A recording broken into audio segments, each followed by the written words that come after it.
Hello again, and welcome to Tips with Andrew. I am Andrew Sapiano. Thank you so much for joining me on this happy Tuesday. I hope you guys are having an awesome week so far. I hope you're rocking out whatever you're doing this week. Hope it's going awesome for you. What a wonderful day we're having out there today. It's nice. It's one of those mixtures of not too hot, but sorry, it's not too cold, and the sun is out, so it's got that nice little heat wave effect to it, if you will. Um, let's get right into today's topic. What I wanted to talk about today was we've been going along the whole weight loss thing, so I wanted to do how to lose weight without going completely nuts. Completely crazy, losing your mind. It can be losing weight loss. It can be one of the toughest, most challenging things that we go through in our life. And if we're not prepared for it, if we're not, accepting of what's happening, if we're not really in it to win it, it can definitely take over our lives, lead to much overwhelm, excuse me, and stress. And it can lead you to losing your top on people that you don't normally do and that you don't actually mean to. You're just overwhelmed, and there's a whole bunch of emotions going on in your head all at once. So let's get right into it. I wanted to give some tips that help me. Obviously, every once in a while we lose our top. It happens, right? We're human. We get over it. That's the biggest thing more than anything is just realize that you had a moment, and let's get over it, right? Let's move on. Move on with life. So, my number one tip, and I like this one, is to pick a time at night to stop eating. So, when we eat too late before going to bed, what happens is our body doesn't actually focus on resting, recovering, restoring, all that stuff that it needs to while we're sleeping. It's focused on digesting your food. So that's one of the that's a huge tip right away. Pick a time to stop eating. If you do become hungry at after this current moment, try and snack on fruits and vegetables, right? Don't or drink water. One of the things that I heard more than anything was if you think you're hungry, eat an apple or go for an apple. And if you don't actually care to eat the apple, you're not hungry, you're just bored, so figure yourself out. Another way to keep from that is to drink water. Drink a glass of water because that will automatically make you feel full. Another easy way to not eat after a certain time is to, right after you eat dinner or a little bit after you eat dinner, is to brush your teeth. This just gives you the impression right away that you're done eating, you're done for the night. And we all know that after we brush our teeth, we don't want to be eating anymore. We don't want to be putting anything else even in our mouth because we just cleaned it. We don't actually want to dirty it anymore. So brushing your teeth is actually a huge one. That one helped me a lot.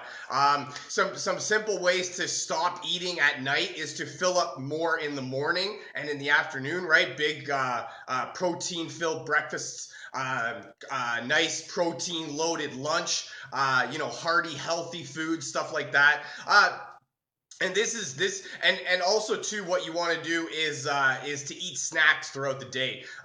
We don't want to deprive ourselves of food. We don't want to, when we're hungry, not eat. We want to keep eating. We want to keep feeding our body the nutrition, the nutrients that we need, and we don't want to starve ourselves, because starving ourselves, A, leads you to wanting to eat later in the night, and B, it just leads your body to do a whole bunch of stuff that's not good for you, and that's what we want to alleviate. So pick a time, right, at night, and you know your schedule, right? If you go to bed at 10, right, we're going to do like 8:30, maybe 9 o'clock, but I would push more for like the 8 o'clock range. We want to give our body roughly an hour and a half to 2 hours to digest our food after dinner before we go to sleep.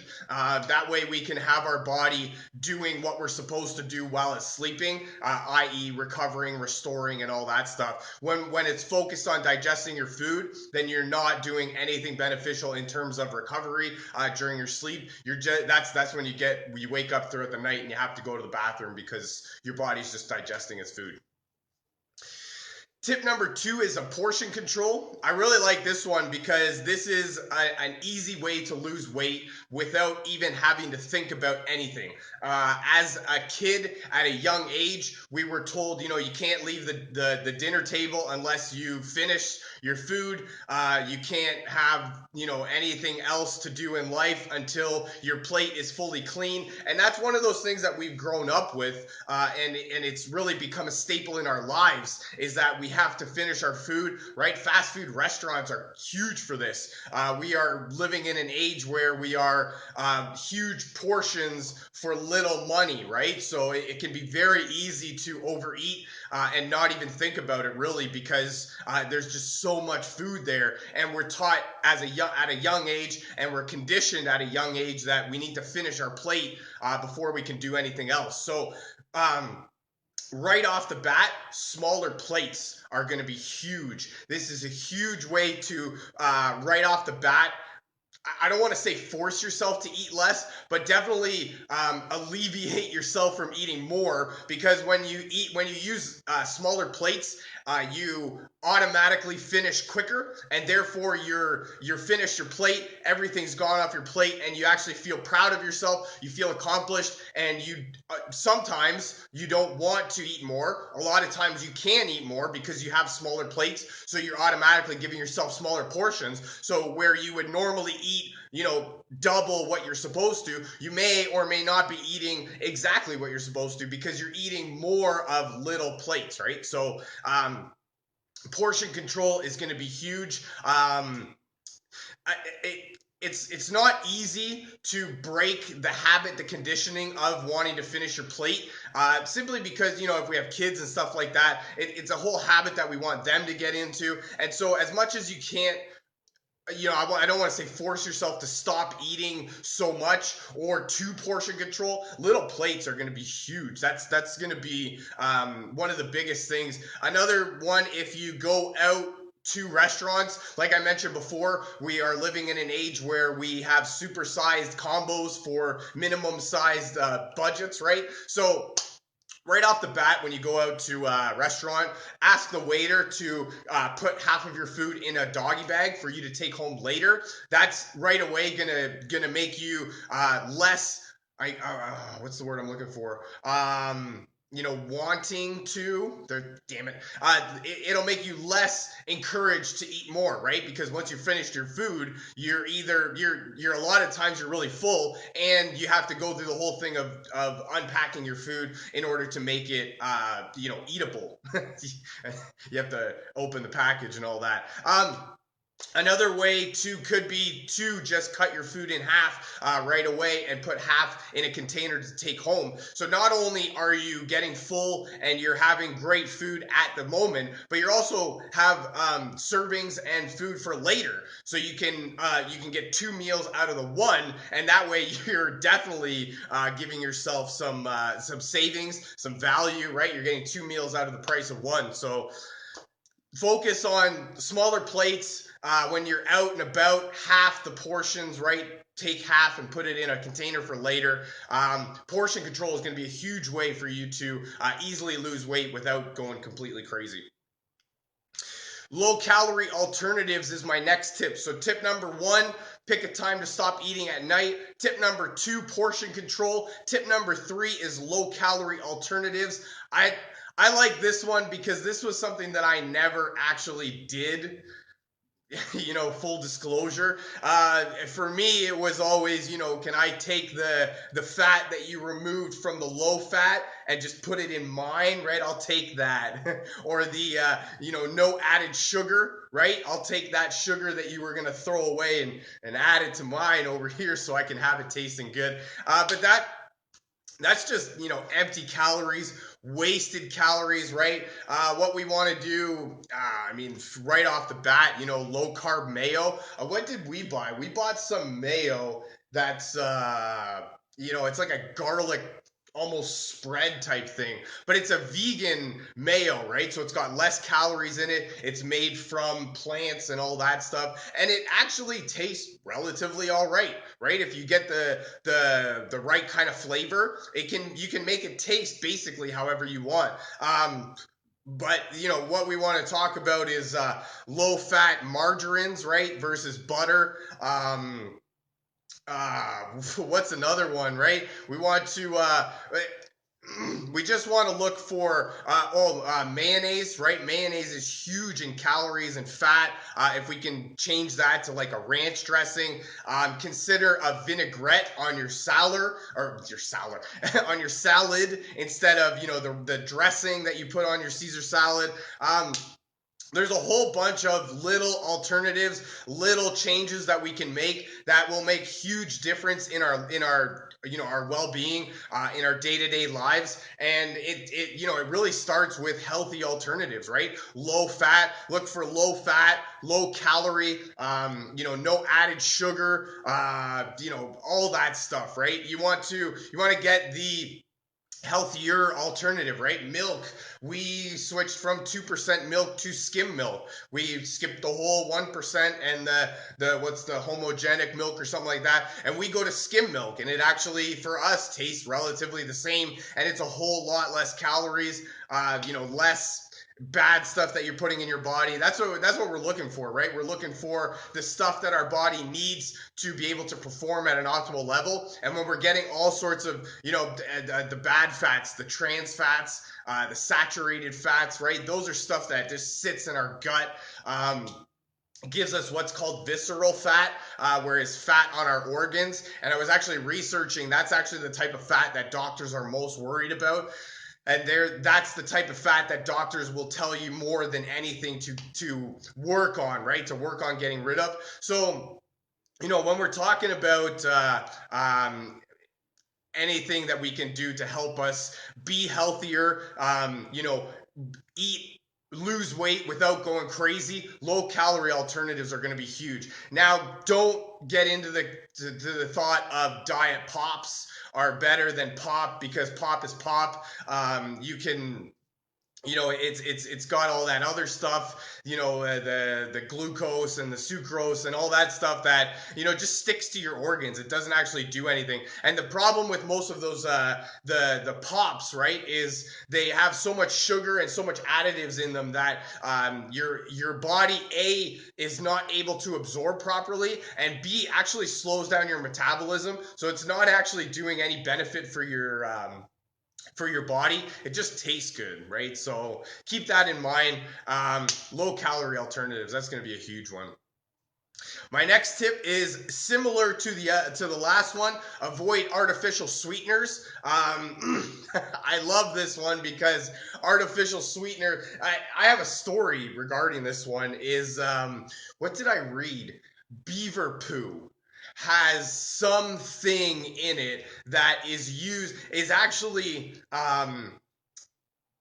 it's approved by Health Canada in small doses as being good for you, or being what is it? It's in small doses, it's acceptable. That's the word they used. Acceptable. So in vanilla flavoring. So be that as it may, the story that I'm trying to tell you is that any sort of vanilla flavoring has trace amounts of beaver poo in it, because that is acceptable by Health Canada in small doses. So, I mean, there you go. Another one, right? Real chocolatey goodness. There is no chocolatey goodness in there at all. That is definitely, artificial sweeteners, flavors, intelligence, grossness that is in your body.